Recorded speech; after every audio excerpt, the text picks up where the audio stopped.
All right, so get ready to put on your detective hats for this one, folks, because today we are taking a deep dive into the world of a special educational needs coordinator, or SENCO for short. Now, whether you're considering this career path yourself, or maybe you're about to meet with a SENCO, or even if you're just curious about what they do, you are in the right place.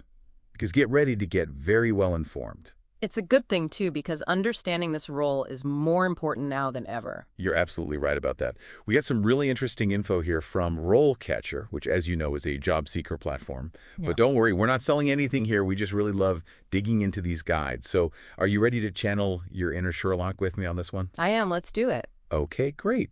So let's just jump right into it. What exactly does a SENCO do? So, a SENCO basically ensures that children with disabilities are getting an education that helps them to thrive. You can kind of think of it as creating a custom learning experience for each child. Okay, so it's not necessarily about helping kids keep up in a, traditional classroom setting. Not at all. It's really about understanding that special needs can actually mean a really wide range of learning differences. And then, designing and implementing support systems that empower each student to reach their full potential. So, like, if a student learns best visually, the SENCO would make sure that they have access to things like visual aids and alternative teaching methods, that kind of thing. Exactly. And Asenka really digs deep too. They'll work closely with teachers, parents, and even specialists sometimes. And they create, have you heard of an IEP? It stands for Individualized Education Program. I have heard of an IEP, yeah. Okay, so they'll create an IEP for each student. And this program, it outlines their specific learning goals and accommodations and their needs, strategies tailored to that child. Wow, so it's really about removing those roadblocks, whatever they may be, and finding creative workarounds to help those students thrive. That makes a lot of sense. And you mentioned IEPs. Is that something that SENCO actually creates themselves? They are very key in that process. Yeah, absolutely. Because Asenco doesn't just throw support at a problem and hope for the best. They are constantly reviewing research and evaluating different interventions, and they adjust strategies based on a student's progress. Wow, so they really are like educational detectives, constantly looking for clues to help each child succeed. So let's say a student is struggling with reading. What kind of things might a SENCO look for in that situation? Well, they might consider things like dyslexia, or visual or auditory processing difficulties. Even anxiety around reading can be a big factor. It's all about understanding the root cause of the struggle, not just, addressing the symptom, right? They will observe the student in the classroom, talk to their teachers and parents, and maybe even conduct assessments to really pinpoint those specific needs. It sounds like a SENCO needs to be a master of so many skills: observation, communication, problem solving, empathy. That's a lot. So where do they actually do all of this work? Is it all classrooms all the time? That's a common misconception. While schools are definitely a primary workplace for them, you'll also find SENCOs in hospitals and even government agencies and nonprofit organizations. It's actually a really diverse field. So this isn't just a desk job. Not in the slightest, no. You'll find yourself in classrooms, meeting rooms, and even homes sometimes, as you collaborate with teachers and families, therapists, and of course the students themselves. Wow, that's amazing. So the guide also mentioned that the work environment can be challenging at times. What are some of the hurdles that a SENCO might face? Yeah, it's true. This role definitely has its difficulties. For one, it can be really emotionally demanding. You're working with, vulnerable populations, often advocating for students who may not be able to advocate for themselves. Yeah, like you're constantly wearing so many hats. Advocate, detective, strategist, cheerleader all at once. That's a lot to juggle, I imagine. That emotional toll can be really significant. It can be, yeah. And then there's another layer to consider, the paperwork. IEPs and reports and assessments, it's definitely a vital part of the job. But it can feel pretty overwhelming at times. And on top of that, you're often navigating a pretty complex system of regulations and policies, so that can be a challenge in itself. Right, so you're not only advocating for the child, you're advocating for them within this very specific system. Talk about a balancing act, wow. But let's talk about the positives for a second, because the guy does mention job security as a big plus for this role. And I imagine knowing that you're making such a real difference in these kids' lives is incredibly rewarding, right? Absolutely. There's really a unique sense of fulfillment that comes with this role. Seeing a child really blossom because of the support that you helped put in place. I mean, that's what makes it all worthwhile, honestly. Yeah, I bet. Okay, so for those who are listening to this right now and thinking, sign me up, where do I start? What does the path to becoming a SENCO actually look like? Is it a direct path? Like, do you need an education degree or what? It's not always a linear path, which I think is kind of cool. While some people do come from a traditional education background, a Yeah. lot of SENCOs actually have degrees in psychology, counseling, social work, even speech and language therapy. Right. So many different avenues. It makes sense that you need a deep understanding of how people learn and develop, not just, the academic side of things. So what would you say is the common thread among all those different paths you just mentioned? Passion, definitely. You have to be really genuinely invested in the well-being and success of these students. And of course, a deep understanding of child development and learning differences and, how to create inclusive learning environments. Um, the RoleCatcher guide also highlighted the importance of staying updated on the latest research and best practices. Which makes sense. Such a constantly evolving field, right? Yeah. What's an example of like a recent breakthrough or approach that's kind of changing the game for special education? Well, there's been some really fascinating research lately on neuroplasticity, the brain's ability to change and adapt and how targeted interventions can actually, rewire neural pathways to help improve learning outcomes. It's pretty amazing, and it's led to some exciting new therapies and teaching strategies that are showing incredible promise. And then there's also the use of assistive technology that's really exploded in recent years. We're talking about everything from text to speech software to interactive whiteboards that make learning more accessible and engaging for students. I love that. It's so cool. I love that this field is always pushing the boundaries of what's possible. That's great. So let's say someone has the passion, they have the knowledge, they're up to date on all the latest research. What does the career ladder look like? Is it a one-size-fits-all climb, or are there different branches? Think of it more like a choose-your-own-adventure novel.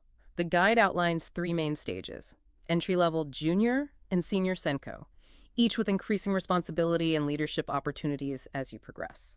Okay, cool. So paint a picture for me. What's life like for a brand new entry-level SENCO? What are they actually doing day to day? Okay, so imagine you're fresh out of university, eager to make a difference, right? As an entry-level SENCO, you are often the right hand of a more experienced SENCO. You're assisting with everything from implementing support programs to actually gathering information about student needs. You might even be supporting students directly in the classroom, providing, individual or group instruction, monitoring their progress, helping adjust their support strategies. Gotcha. So very hands-on, lots of direct interaction with those students and teachers. That sounds like an incredible way to learn the ropes. Oh, absolutely. You're building those relationships, you're honing your skills, and you're gaining a really deep understanding of just how complex special education can be. And then, as you gain experience, you might progress to a junior SENCO role. And at that point, you're managing and coordinating those educational support programs, you're assessing individual student needs, and you're also developing those specific interventions.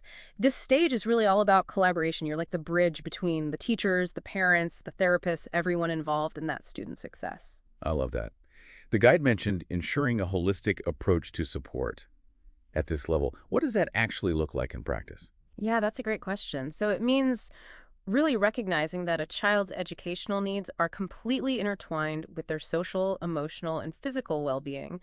It's not just about the academics anymore. You're thinking about the whole child and advocating for their needs in basically all areas of their life. This often involves conducting meetings and discussing progress and addressing concerns and, just navigating those sometimes really tricky waters with both empathy and expertise. Yeah, for sure. And then we reach the summit, the senior SENCO role. What does leadership look like at that level? So at this point, you're not just managing programs, you're kind of shaping the entire special education program.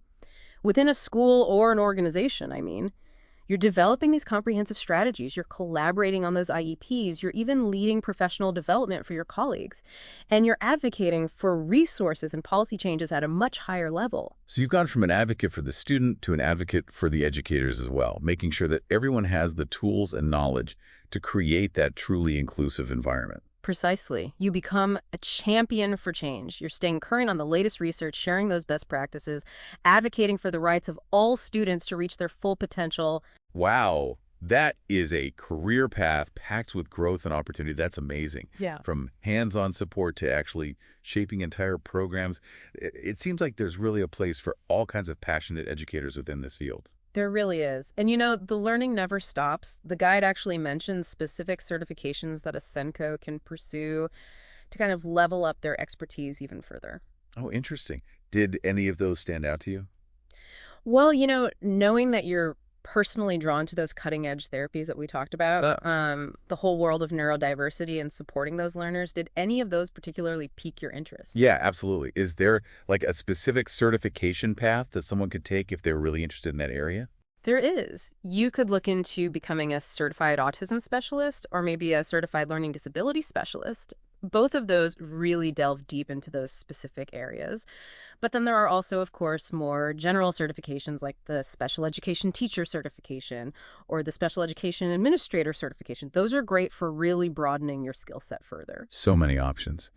It's great that there's really a path for everyone, no matter where their interest lies. It kind of speaks to the fact that this isn't just a job. It's like a commitment to lifelong learning for the SENCO and for the students, which I love.